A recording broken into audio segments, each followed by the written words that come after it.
Humans are a species of forgetting. Many of us are convinced the world progresses with time, with GDP growth and technological advancement telling us how the world constantly improves. But that's all a lie, especially for those of us who aren't of the top 1%. As each time period passes to the next, cultures and ways of being are left behind, kept merely as biased artifacts in our history books and museums, fragments of a value they once held.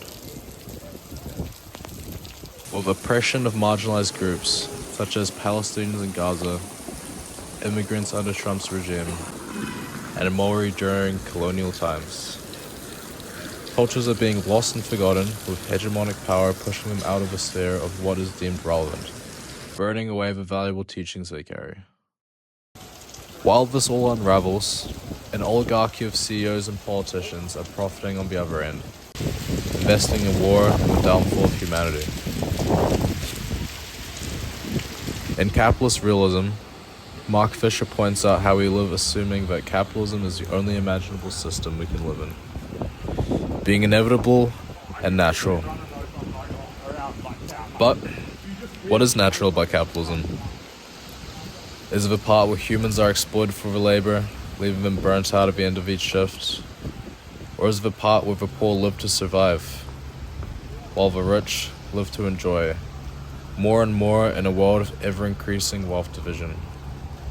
Or maybe this late-stage corporatization that sterilizes our culture's architecture, art, and modes of expression in the workforce to forms safe and easily digestible, yet barely resonant nor representative of anything too real. Beyond the division and fatigue that mass corporatization inflicts, what psychologically kills people and their cultural identity is more so, and mainly, this uniformity of culture.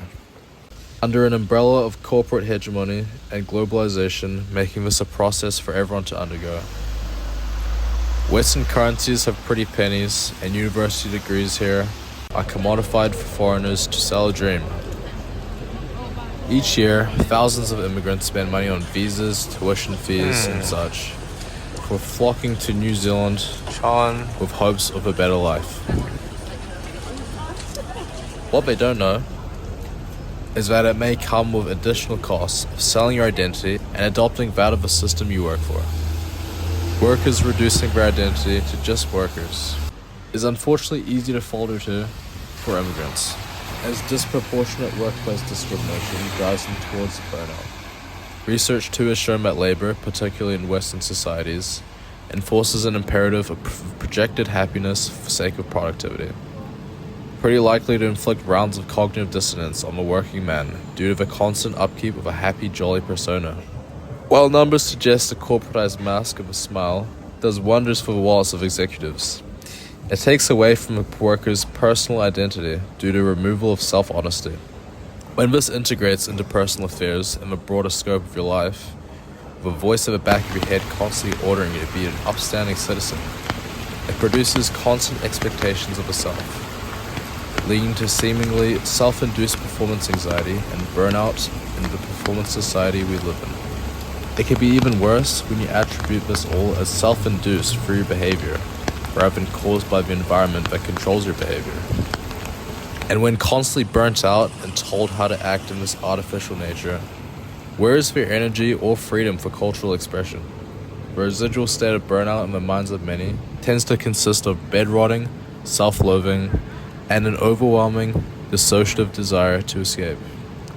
These are the effects on the working class, the effects desirable to powerful shareholders to combine human psyches as standardized resources of human capital. Effects where ethnic diversity, personal hobbies, self-love, and other pillars of cultural identity are offset for pillars of economic productivity. When constantly told how to act and forced to wear a business-friendly smile, it's inevitable to mentally crash out and eventually lose yourself. But how do we offset this early death? Well, the answer isn't simple. If you don't really feel like rejecting your modern, overly corporatized society and living alone in a bush for the rest of your life, the key is balance. Balance your time in corporate culture with existing cultures where you don't need to be overly performative. Speak your native language when possible, cook a meal from your childhood, or make witty remarks in a discussion that reflects yourself. Being yourself can be a forgettable afterthought in our modern day, but a small acts of resistance against cultural erasure, deeply essential for spiritual and psychological survival. We are in an age of migration. As you can see these graphs, international migration has grown significantly since 1960, because migration was invented before 1960. But why is this important? Because of the idea of culture capital. It is acquired by international students intentionally immersing themselves in acquiring foreign culture or traits which are deemed desirable by employers. These are represented by degree certificates and/or other qualifications, as well as the perceived value of the school or uni attended. This creates the economics of education migration. Policies are then developed to drive internationalization and encourage student migration. International student migration has been prominent in origin countries that have experienced significant growth in population, income, and higher education provision. Top origin countries include China, India, Vietnam, Germany, and France. Destinations, however, are dominated by a small number of Western and largely English-speaking countries, such as the United States of America, the United Kingdom, Canada, France, and Australia.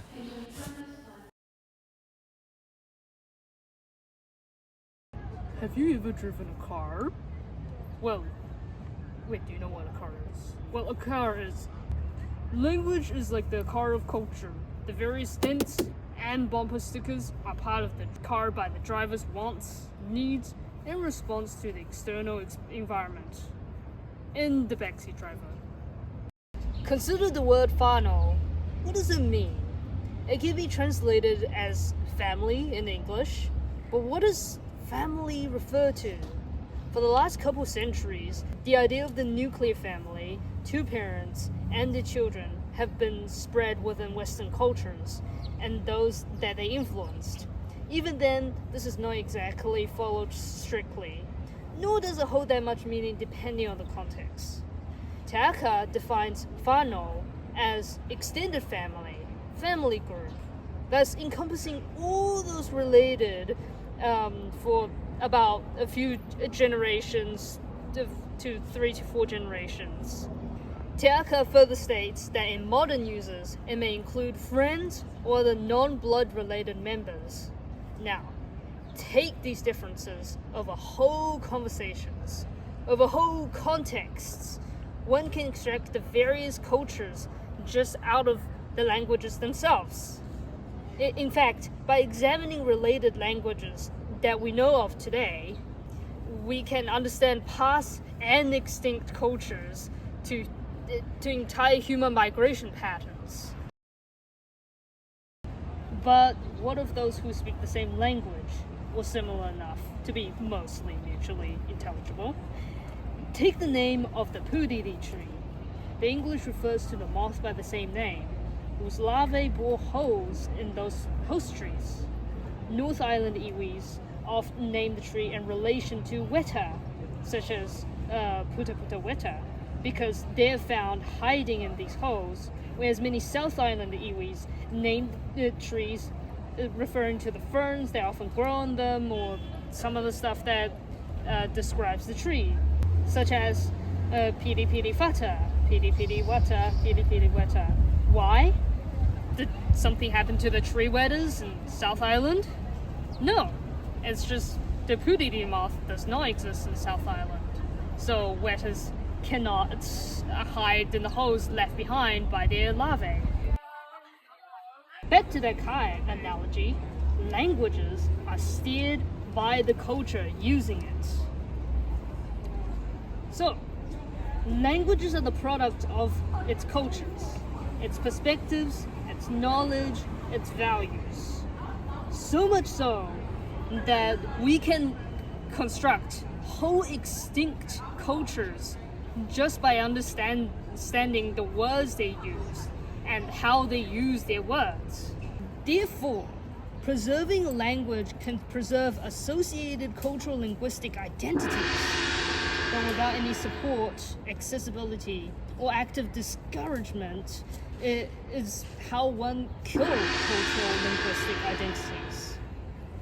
So, in preserving languages are very important to preventing cultural loss. The trouble is, how?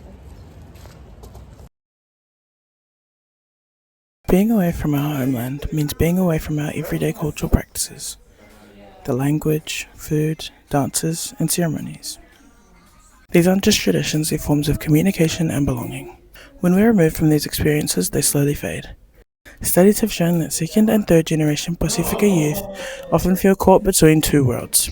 Without regular engagement with their cultural roots, they risk losing parts of their identity.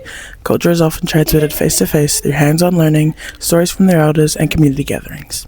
Physical distance disrupts this chain. Even when parents try to keep traditions alive, the environment around their children may not support or value it. According to a study done by Rayne Pan and her colleagues, it was reported that many Pasifika youth in urban New Zealand often feel like outsiders to their own culture, fluent in English but struggling with their mother tongue, feeling guilt or shame for not knowing enough. Her studies also showed that there has been a significant decrease in New Zealand-born Pasifika who are able to speak their heritage languages. When there's a disconnect from culture, there's often a disconnect from self. Identity becomes blurred. We start asking, who am I really? Where do I belong? Psychologically, this can lead to low self-esteem, anxiety, and even depression. A 2020 report on Pasifika youth mental health showed that identity confusion was a common stressor, especially when compounded with racism or a lack of representation. Cultural identity is a fundamental part of how we understand ourselves and where we belong. For many Pasifika youth growing up away from their homelands, a weakened connection to their heritage can lead to deep feelings of uncertainty and confusion. This disconnection often contributes to low self-esteem, internalized racism, and a sense of shame or inferiority towards their culture. Welcome to the modern knowledge factory of institutions, where the minds are many, but the culture is one. In the age of globalisation, universities were meant to bridge between cultures. Instead, they've often become factories of sameness. According to Sperduddy in 2017, internationalization in higher education may claim to encourage diversity, but in reality, it tends to favor westernization. These institutions define what counts as knowledge, exporting Western-centric teacher pedagogies around the globe. It's less teach the world and more teach the world to be like us. Cultural erasure doesn't always come with just fire or force. Sometimes it can come by way of curriculum. By the 1970s, nearly 30% of Māori students had been physically punished for speaking their own language at school. Only 7% were ever encouraged to use it.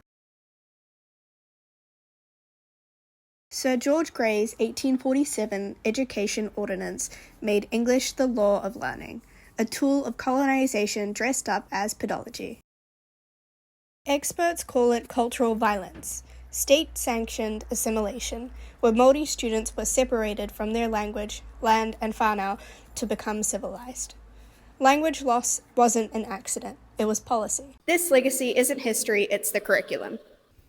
In Ecuador, a school for Indigenous knowledge was shut down for failing to fit the boxes made by other people. It was later reopened, but only after aligning with state oversight. Different frameworks, different logos.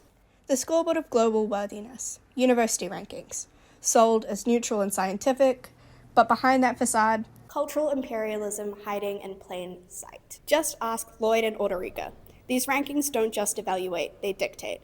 They privilege English publications and US-style elitism, normalizing a system where only few define what counts as knowledge. We were told we were being prepared for the future, but no one asked what future we were entering, or what past we had to leave behind. Translation, monoculture. Education should be a space of many voices, not just an echo chamber of English. Because if we all graduate thinking the same way in the same tongue, what have we really learnt?